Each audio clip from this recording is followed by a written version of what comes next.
Mesdames, Messieurs, bonjour, je m'appelle Julie Théa. Nous nous retrouvons aujourd'hui pour un nouvel épisode de Parlons de livres. Parlons de livres, je vous rappelle, est une émission destinée à promouvoir la culture littéraire. Nous recevons des écrivains qui veulent bien partager leurs récits avec nous. C'est afin de vous les faire découvrir et surtout vous inviter à les lire. Alors, vous aimez Parlons de livres, vous aimez notre contenu, n'hésitez pas, commencez par appuyer sur la touche subscribe et mettez le pouce. Aujourd'hui, nous avons un nouvel invité. Il s'agit de Monsieur Driss Korchi qui va nous parler de son livre Printemps enragé. Voilà. Bonjour Monsieur Driss Korchi. Bonjour. Comment allez-vous? Très bien, merci. Ben écoutez, merci d'avoir répondu à notre invitation. C'est un plaisir de vous avoir pour moi. sur Parlons de livres aujourd'hui. C'est vraiment un plaisir. Nous allons donc parler de votre livre Printemps enragé. Regardez cette belle couverture, c'est un beau livre, hein? Couleurs, tout ça. Mais alors, avant de parler du livre, Monsieur Korchi, je vais vous demander de vous présenter brièvement aux auditeurs, leur dire qu'il y a Monsieur Driss Korchi. Tout d'abord, je tiens à vous remercier pour cette belle émission à travers laquelle vous faites la promotion de la culture et donc c'est quelque chose de génial. Et je vous en remercie vivement. Je suis Driss Korchi, je suis marocain de Fès, je suis enseignant. Et donc j'ai débuté avec la poésie, j'ai deux recueils poétiques, Les Pissenlits de l'exil et Rance. Les Pissenlits de l'exil édités chez Idélivre. Et c'est en 2015 que j'ai commencé l'écriture du roman. Mon premier roman est Nuit et Ombre, édité chez Nina. Et ensuite, c'était une expérience que j'ai trouvée au début très agréable, mais très difficile du moment que le roman, c'est pas un poème. Donc, bien que je considère beaucoup de fois que le roman est un ensemble de poèmes, un ensemble de vers, et donc il y a de la poésie dans un roman, toutefois là, le roman diffère un petit peu de poèmes par ses péripéties, par ses nœuds, par ses... c'est toute une histoire, et donc j'ai trouvé au début une petite difficulté à propos de l'écriture, mais avec le temps je me suis habitué avec les personnages, etc. Et donc Printemps enragé, je l'ai écrit en 2018. Je l'ai publié chez l'Ulysse Bleu. Et donc, toute ma passion maintenant, c'est l'écriture de romans. Parfois, j'écris des vers, de la poésie. Et donc, entre la poésie et le roman, je me sens très bien. C'est une manière pour moi de m'exprimer, de partager ma vision du monde et donc de chercher l'autre, le lecteur, etc. Ben super. C'est bien réussi. Vraiment très beau roman. Hein. Dites un petit peu aux auditeurs, Printemps enragé, de quoi vous parlez dans Printemps enragé? De quoi vous parlez dans le livre? Le roman est venu tout à coup comme ça parce que la plupart des romans que j'ai écrits ou que je suis en train d'écrire ne sont pas forcément faits sur un choix personnel, mais plutôt parce que c'est un ensemble, c'est un continuum de choses qui se passent autour de moi, et donc je me trouve tout à coup dans l'obligation, dans le besoin de m'exprimer sur un tel sujet. Le Printemps enragé vient pour faire l'écho du printemps arabe, donc cette quête de la liberté, cette quête de la démocratie, et je me suis focalisé sur parce que c'est vague, c'est tout un océan, et donc je ne peux pas te dire. Je me suis focalisé sur une petite histoire, celle de la fuite de 5 femmes de harem d'une milice. Donc ça se passe sur un territoire que je n'ai jamais visité, donc je me suis appuyé sur la cartographie pour connaître les reliefs, etc. Donc il faut ensuite esquisser un parcours, une trajectoire de la fuite de 5 femmes, dont Jeanne, qui est une Française. Donc ces femmes-là se sont engagées dans la guerre sainte de sexe, et donc ils sont partis pour la Syrie. Et à un moment donné, ils se sont aperçus que ce qu'ils ont fait n'est pas bon, n'est pas ce qu'ils attendaient, donc n'est pas ce à quoi ils rêvaient. Et tout à coup, ils ont pris la décision de prendre la fuite.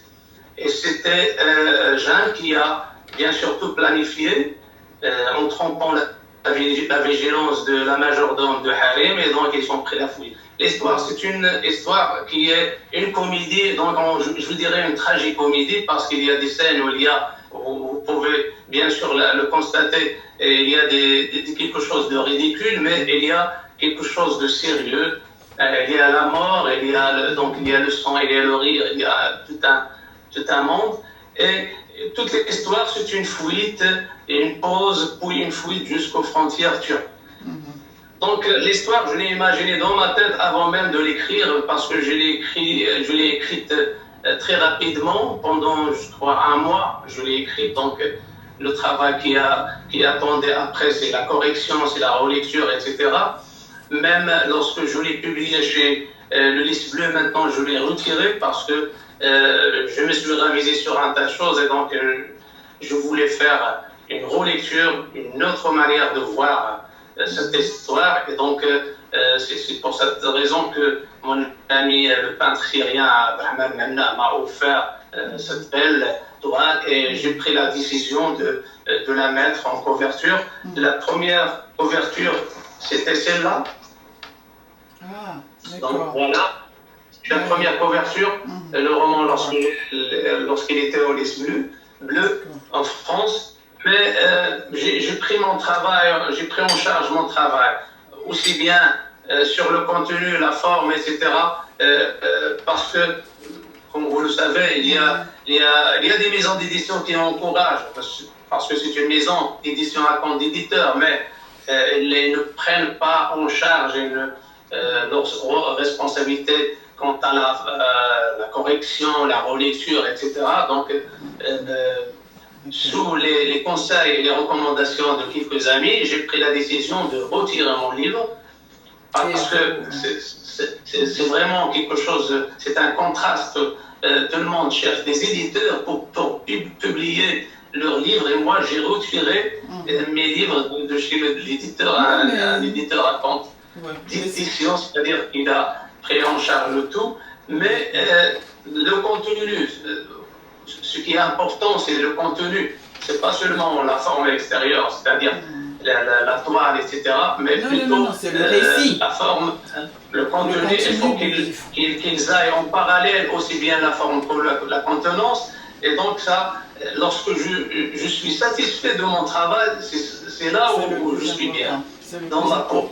Parce qu'un écrivain, c'est pas seulement celui qui écrit pour les autres et qui oublie ce qu'il a écrit, mais plutôt un écrivain, c'est lui qui relit tout le temps, qui se relit, qui se révise, qui se ravise, donc qui cherche vraiment dans les remarques des autres ce qu'il devait faire, ce qu'il aurait dû faire dans son roman pour qu'il soit bien présenté, pour qu'il soit bien, pour qu'il acquiesce. Voilà, c'est super. Voilà. Le rendu est bien fait. Ouais. C'est réussi. Pour qu'il arrive à un point de satisfaction aussi bien de lecteur que de l'auteur lui-même, bien sûr. Ouais. Bien sûr. C'est pour cette raison que j'ai fait un travail énorme de relecture. J'ai donné à des amis, j'ai écouté les remarques de mon entourage de lecteurs, et j'ai refait le roman et je l'ai republié sur Amazon, en attendant bien sûr un éditeur. S'il n'y a pas d'éditeur, c'est pas grave, donc ils peuvent le lire avec satisfaction. Ben ouais, c'est super, c'est bien rendu. On dit souvent qu'un livre, c'est l'âme de l'auteur, hein? Un livre. C'est vraiment l'âme de l'auteur.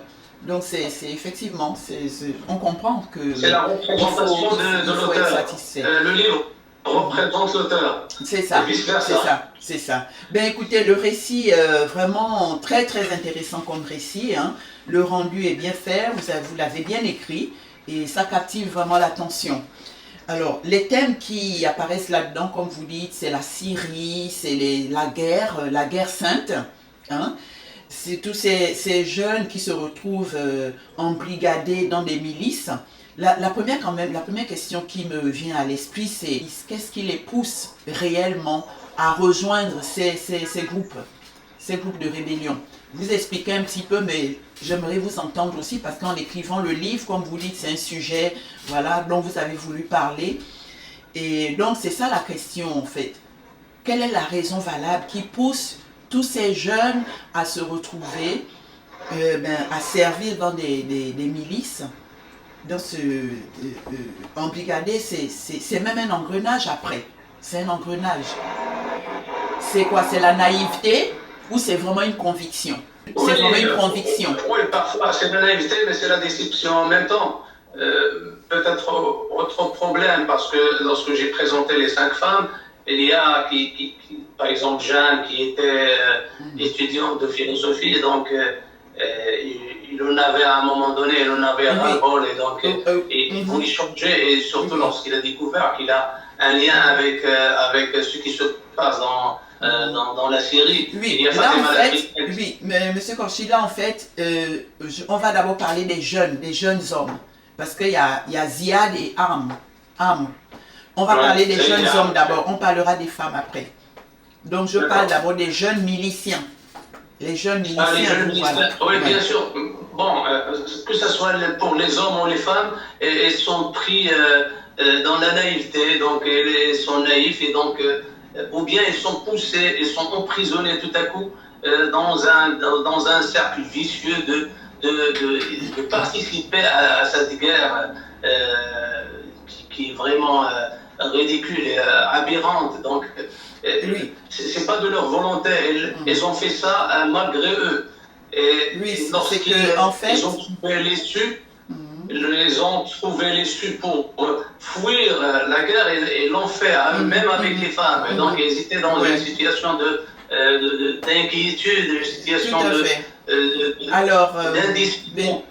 Là, pour les jeunes, d'après les raisons, en lisant votre récit justement, toutes ces raisons, en fait, pour les jeunes à se retrouver, comme on dit, il y a la naïveté, bien sûr, il y a la naïveté, et il y a aussi quelque part une conviction, parce que ils pensent en fait combattre pour la liberté. Là, vous parlez d'un régime totalitaire, ce qui se passe justement dans le cadre du livre, voilà. Ils sont contre un régime totalitaire, alors il faut combattre, ils se rebellent, ils combattent pour la justice et la liberté, c'est ce qu'ils disent. Mais parce qu'ils écoutent aussi les propagandes en général, comme vous les avez appelées dans le livre, des prêtres de l'illusion ou des imams de l'absurdité. C'est ça? Donc j'ai parlé de lavage de cerveau, donc à un moment donné, dans des moments de détresse et de déception, les jeunes sont éconduits, donc malgré eux. Et donc, je demande aux jeunes d'être tout le temps en alerte pour ne pas tomber dans les filets de l'obscurantisme ou de se laisser aller comme ça, sans réfléchir, comme des automates. Donc, c'est un cri pour non seulement les jeunes hommes, mais aussi les jeunes femmes, pour ne pas tomber dans cette embûche. Donc, il vaut mieux réfléchir, il vaut mieux se cultiver. C'est pour cette raison que j'exhorte les jeunes à se cultiver, à lire, à ne pas avoir à se laisser, par exemple, aller comme ça, sans réfléchir, sans raisonner, sans utiliser leur cerveau. Vous savez, en religion aussi, des fois, on ne réfléchit pas, parce qu'il y a aussi la conviction quand même. Il y a aussi la conviction. Ils partent, ils appellent ça une guerre sainte, parce que le mot qui revient à chaque fois, ils disent qu'ils vont combattre, c'est au nom de Dieu, au nom de Allah. Je vais lire un passage rapide quand même qui explique un petit peu, voilà. Parce que quand ils écoutent ces prêtres de l'illusion ou des imams de l'absurdité, j'ai bien aimé les termes parce que vous le dites dans le livre, c'est parce que quelque part ils ont foi en quelque chose. C'est vrai que ça peut être de la naïveté, mais il y a quand même aussi la conviction conviction due à leur croyance. On leur dit venez, faites la guerre sainte. Et voilà, voici un petit passage qui résume en gros dans quoi ils se font embobiner en fait. Voilà, on les trompe. C'est donc le chef de la milice Abou Ali. Quand il fait sa propagande, il leur dit ceci. Ne voyez-vous pas, mes chers amis, que dans l'au-delà, il y a des houris angéliques, immaculées, vierges et incomparables. Elles seront à nous qui combattons ces porcs. Donc les porcs, c'est le régime qu'ils combattent, hein, totalitaire. Mourir martyr mène à l'éternité. Et puis n'oubliez pas, mes frères, ces rivières de vin intarissables, on boira à notre guise éternellement. Donc il leur promet le paradis. Donc tous ces jeunes vont combattre en disant qu'ils vont combattre pour une guerre sainte parce qu'il y aura la récompense dans l'au-delà. Donc c'est une problématique philosophique, le fait de la raison, donc la raison, la religion, est-ce qu'ils ont un point commun ou... C'est vrai qu'ils peuvent avoir un point commun du moment que beaucoup de philosophes ont cherché à mettre en cohérence la religion et la raison, comme Ibn Rushd ou d'autres. Donc, moi, ce que je dis, je sais que la foi est indiscutable. L'existence de Dieu est indiscutable pour la religion. Au moins pour la religion, on ne doit pas mettre la main dans quelque chose de sacré. Donc, il ne faut pas blasphémer ou profaner une zone religieuse, une zone sacrée. Toutefois, je dis qu'il ne faut pas aller au-delà des choses, c'est-à-dire qu'on peut se suffire de prendre la religion comme étant un lien entre Dieu et l'être humain, donc une paix, une quête de paix et pas une quête de guerre. C'est-à-dire qu'il ne faut pas prendre, par exemple, le rôle de Dieu pour défendre sa religion. Donc on ne peut pas être soldat de Dieu. Voilà. On peut seulement comprendre que la religion demande, revendique donc prendre le côté humanitaire de la religion, prendre le côté du vivre ensemble de la religion. La tolérance, c'est-à-dire pas la guerre, évidemment pas la guerre. On ne peut pas vivre dans l'enfer en prenant par exemple un chrétien pour un ennemi, un juif pour un ennemi, un athée pour un ennemi. J'ai des amis juifs, des amis athées, des amis chrétiens.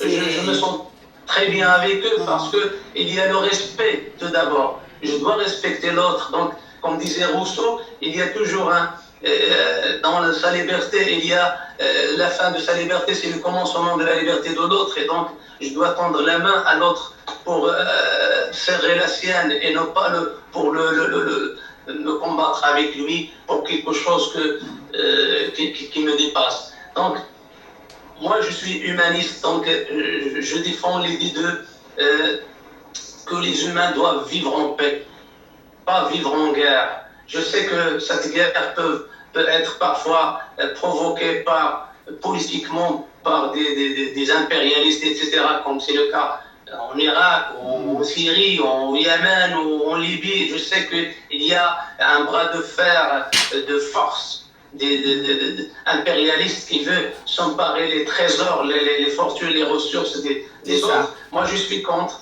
Seulement, je demande à mes chemins, je demande aux jeunes de ne pas trop s'aventurer pour ne pas mettre leur vie en péril. Je demande à ces femmes de ne pas aller en Syrie ou au Yémen ou en Libye parce qu'ils ne vont trouver que la mort, ils ne vont trouver que des cadavres. Ils ne vont pas trouver ce qu'ils voulaient au début, c'est-à-dire l'instauration d'une justice divine ou autre. Donc, au moins, il suffit de ne pas participer à un crime pour ne pas porter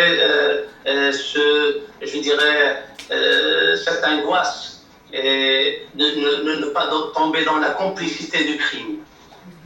Ne pas se laisser aller, ne pas faire l'idiot. Il ne faut pas faire l'idiot. Donc, ça traite, si vous voulez, la condition humaine dans sa totalité. À travers cette petite fenêtre, ce roman-là, je donne un signe à tous les humains de ne pas recommencer ce que ces femmes ou ce que ces hommes ont fait, donc ce qu'ils ont commis, et donc je les encourage à rentrer chez eux, à vivre en paix et ne pas faire la guerre. c'est ça, c'est ça. Ne pas Effectivement. croire à ces gens qui les exhortent à sortir de chez eux pour aller combattre ailleurs. Et nous avons bien vu cela à travers les masses médias.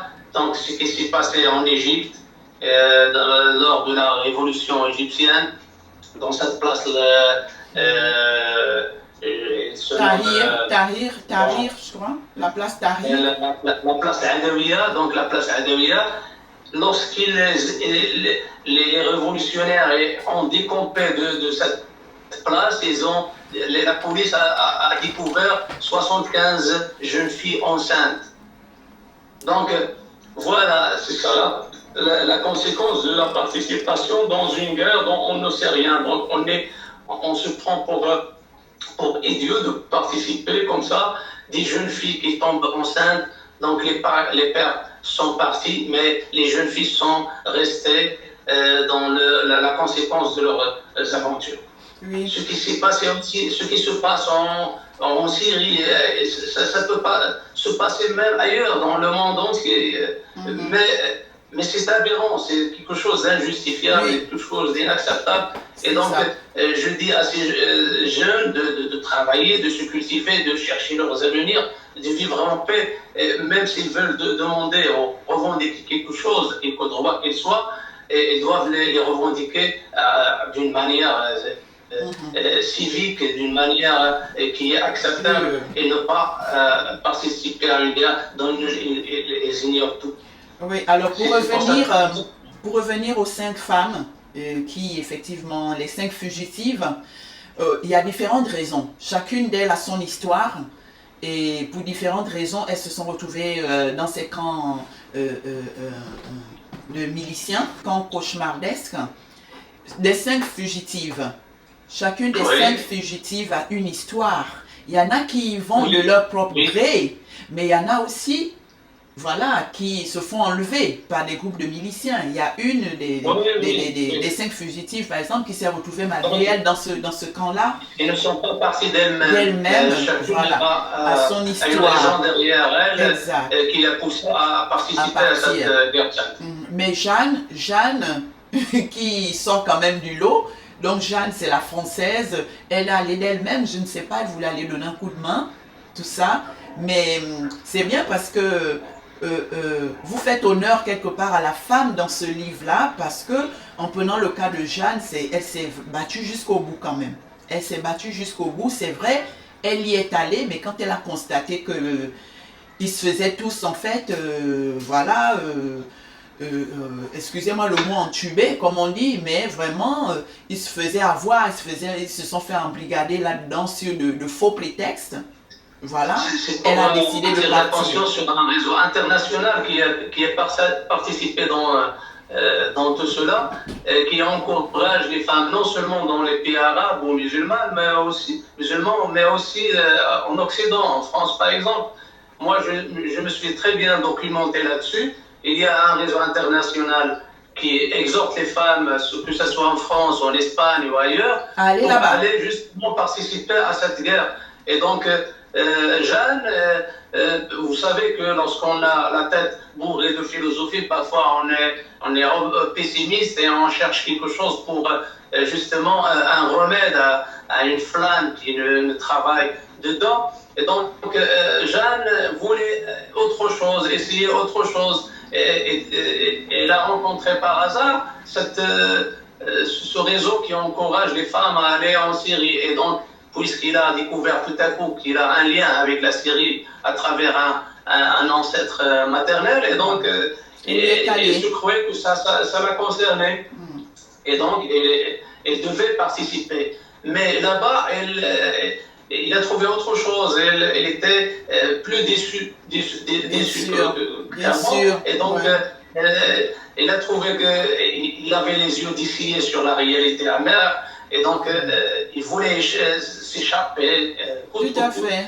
Et donc, il a planifié cette fuite avec, bien sûr, les femmes qui ont accepté de la suivre. De la suivre, oui, c'est ça. En fait, toutes, une fois sur place, se rendent compte de la réalité, vraiment, du traitement de la femme dans ces camps-là. C'est vraiment assez... On se dit, une femme se retrouve, elle peut se marier 10 fois. Voilà. oui, ils se marient Le cas avec de deux Jeanne, témoins. Et française. voilà, ce sont des noces qui sont faites rapidement en présence de deux témoins. Bon, c'est ça, dans les documents, dans les journaux, dans les mass médias, je me suis très bien documenté. Je Non, n'invente on rien de entend ça, moi-même. on entend Donc, ça. en présence de C'est ce témoins, qu'on entend. la femme passe à un autre. Et voilà, c'est pas grave si tu tombes enceinte Oui, de son ex. voilà, c'est Bon, ça. l'important c'est que la machine infernale avance, la guerre continue, etc. Continue. Mais c'est aberrant, c'est vraiment quelque chose Oui, d'absurde oui. qu'on ne peut pas accepter. Oui, et vous le dites d'ailleurs que quand un harem se dégrade, tout se dégrade. Parce que ces chefs Oui. miliciens, voilà, ils prennent des harems, là, plusieurs femmes, mais quand il y en a qui s'enfuient, tout se dégrade. Parce que dans le cas du livre, Abou Ali, le chef milicien, vu que Jeanne et les autres se sont enfuis du harem, 5 femmes en moins dans son harem, alors là, il délègue des personnes, il envoie, voilà, les personnes à leur poursuite, tout ça. Un responsable pour lui, parce que la fuite de femmes, c'est-à-dire la fuite d'hommes, ce sont les femmes qui sont comme des clous, qui encouragent les hommes à rester, à combattre. Donc la fuite des femmes, c'est-à-dire la fuite de ceux qui combattent pour lui. Donc c'est la faillite de sa milice. Oui, vous dites c'est leur dopamine un petit peu, voilà, avoir ce harem, voilà, c'est une sorte de dopamine, et que quand il y en a quand il y a des femmes qui s'enfuient, ils sont prêts, les miliciens sont en fait prêts à déserter, en quête d'un autre étendard, quoi. C'est qu'ils sont prêts à déserter juste pour aller chercher d'autres femmes. C'est ça. D'ailleurs, vous concluez en disant, donc finalement, on se rend compte qu'il n'y a pas de morale en guerre, il y a une fausse dévotion religieuse, fausse ferveur. Il n'y a que les billets verts, en fait, qui restent la seule motivation. Pour ces chefs et puis, il y a un mauvais vin qui circule entre les miliciens, c'est-à-dire que le vin est illicite dans la religion. Je n'ai pas inventé non plus cela de ma tête. Je l'ai lu dans un journal, c'est-à-dire qu'il y a un vin qui circule entre les miliciens pour les encourager et pour les bien avoir, bien sûr, même le hashish ou autre chose. Pour, bien sûr, ils boivent n'importe quoi, ça les gens. Il fait une guerre d'une manière bête. Et donc, il y a toute une propagande pour gérer cette guerre. Que ce soit à travers les femmes, le hashish ou le vin. L'important, c'est de combattre. Oui, mais en fait, on se rend compte en lisant ça, et comme vous dites, on se rend quand même compte qu'on a l'impression que ces chefs miliciens font exprès de prendre ce genre de substances nocives dans les camps pour que les miliciens, les jeunes miliciens qui les suivent n'aient aucun discernement. Une fois qu'ils boivent ça, ils prennent des alcools fabriqués on ne sait pas quoi, qui détraquent complètement le cerveau, et puis ils suivent bêtement. Comme vous dites, c'est vraiment l'abêtissement, quoi. C'est l'abêtissement, la soumission aveugle et l'abêtissement, mais parce qu'ils ne sont plus maîtres de leurs facultés. En prenant des substances illicites, voilà, hashish, tout ça, ils suivent bêtement le chef. Comme le cas du kamikaze qui s'explose avec des obus, des bombes comme ça, inconsciemment, pour aller rejoindre un paradis. Je ne sais pas. Bon, moi, je mets en valeur la vie plus que le paradis. La vie est quelque chose de précieux, donc que Dieu nous a doté, et donc on ne doit pas comme ça la disperser, la traiter comme avec idiotie ou la vendre, c'est-à-dire ne pas se jouer de sa vie d'une manière idiote. Tout simplement, il ne faut pas prendre la vie à la légère, il faut la prendre au sérieux. Et donc, la prendre au sérieux, c'est d'essayer de ne pas tomber dans les idioties, de ne pas être bête, mais plutôt de réfléchir. Dieu nous a doté aussi d'un cerveau pour réfléchir, et donc ce cerveau-là est capable de nous montrer le bon chemin. Et ce cerveau, c'est la création de Dieu, donc c'est Dieu qui nous parle à travers notre cerveau. C'est vrai que la foi, on dit que la foi, c'est croire sans réfléchir, mais moi je suis contre cela. Je crois que la foi, c'est réfléchir. Réfléchir, et la foi ne peut ne peut pas nous égarer comme la raison. La raison, c'est vrai que c'est mathématique, ça demande beaucoup de réflexion, mais elles s'entrecroisent, il y a un carrefour entre la raison et la foi, et il suffit de réfléchir, il suffit de se cultiver, il ne suffit pas d'écouter et d'appliquer comme des automates, mais plutôt de réfléchir, bien sûr. de faire, c'est-à-dire d'agiter un petit peu nos ménages, et donc on va sûrement arriver à un point où la foi peut aller en cohérence avec la raison. Bien sûr. Printemps enragé de Monsieur Driss Korchi. Très très bon récit. Les personnages, vraiment, le récit est vraiment très très très bien structuré et bien imaginé. Parce que c'est vrai qu'il y a les 5 fugitives, il y a les 2 miliciens qui partent à leur recherche, et là encore on découvre. Finalement, malgré tout ce qu'ils ont fait de mal dans le camp des miliciens, en tant que lecteur, en lisant cela, on arrive quand même à nous mettre dans la peau. Voilà, Dieu merci, en repartant, ils se remettent en question. Étant à la poursuite de ces fugitifs, eux aussi se remettent en question et se rendent compte qu'ils ne sont pas mieux nantis que ces dames-là qui fuient. Ils sont tous prisonniers, voilà, d'un système, voilà, d'une espèce d'idéologie, voilà, qui ne s'explique vraiment pas quand ils réfléchissent bien. Votre récit est vraiment très, très captivant.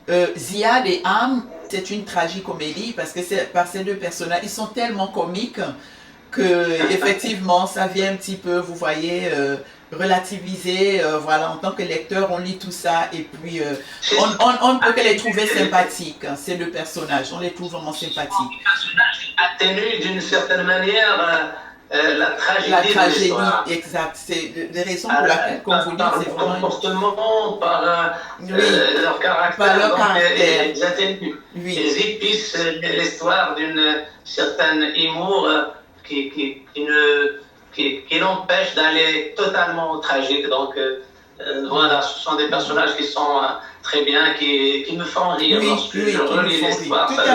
Ça me fait rire autant bien que lorsqu'ils attendaient les femmes la nuit et que l'un empiète le pas de l'autre, ou lorsqu'ils partent chercher les femmes et leur dialogue, etc. Donc il y a une atmosphère humoristique dedans. Tout à fait, qui égaye effectivement le récit. Non, mais vraiment, merci à vous, hein, Monsieur Driss Korchi. Vous nous faites passer un agréable moment. Vraiment, c'est un plaisir de le lire, mesdames et messieurs.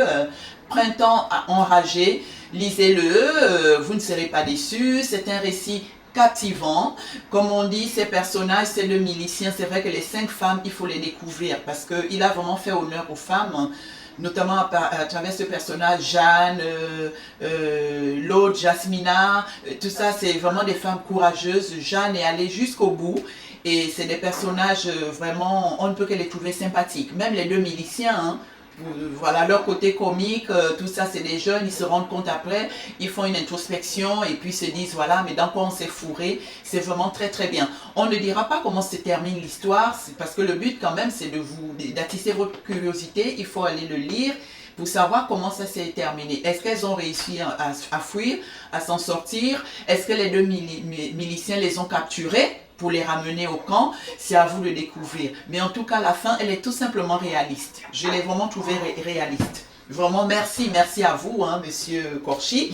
Maintenant, vous dites aux auditeurs, voilà, où est-ce qu'on se procure vos livres? Bon, sur place, toujours au Maroc, dans des librairies, tout ça. Sur Amazon et au Maroc. Il est disponible dans des librairies à Tétouan, à Fès, à Agadir, à Casa, à Rabat, donc dans quelques villes. Et bien sûr, on peut le commander sur Amazon, sur Biblio, il y a beaucoup de sites, de plateformes libraires où le livre est vendu. Donc il suffit de taper sur Google et vous allez bien sûr être dirigé directement vers la librairie, donc pour se procurer. Et aussi, mesdames et messieurs, n'oubliez pas, en général, les auteurs ont des pages Facebook.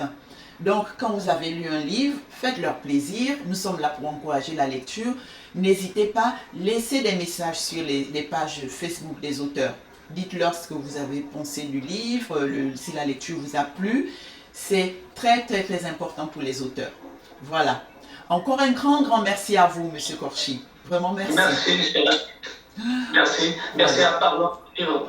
Okay. Merci à vous qui encouragez les écrivains et la culture en général. C'est vraiment très sympa de votre part. Je suis vraiment très honoré aujourd'hui par vous et par votre émission Parlons de Livre. Je vous remercie et peut-être que l'occasion le permettra plus tard à présenter à travers votre émission un autre ouvrage. Et vraiment, je vous en remercie. Avec plaisir. Vraiment, le plaisir est partagé. Merci à vous. Et puis, on se dit à très bientôt. À très bientôt. À très bientôt. Merci. Mesdames et messieurs, nous venons donc d'écouter avec grand intérêt M. Driss Korchi par rapport à son récit « Printemps enragé ». Alors, qu'est-ce qu'on va retenir? On retient qu'il y a des jeunes qui partent, ils s'enlisent dans des milices. Je ne dirais pas sans trop savoir pourquoi. Non, ils partent parce qu'ils ont des convictions, ils ont la foi en quelque chose. On leur fait croire que c'est une guerre sainte, qu'ils combattent pour la justice et la liberté. Et finalement, sur place, c'est autre chose. C'est toujours, il est question du châtiment d'Allah. On leur dit, il est question du châtiment d'Allah. Donc voilà, ils se font embrigader là-dedans. La femme est souvent la proie, je veux dire la proie facile dans ce genre de situation, dans ce genre de contexte. Parce qu'elle est bien à la merci de la scélératesse de certains individus. En général, ces chefs de milice, voilà, comme dit M. Driss dans le roman,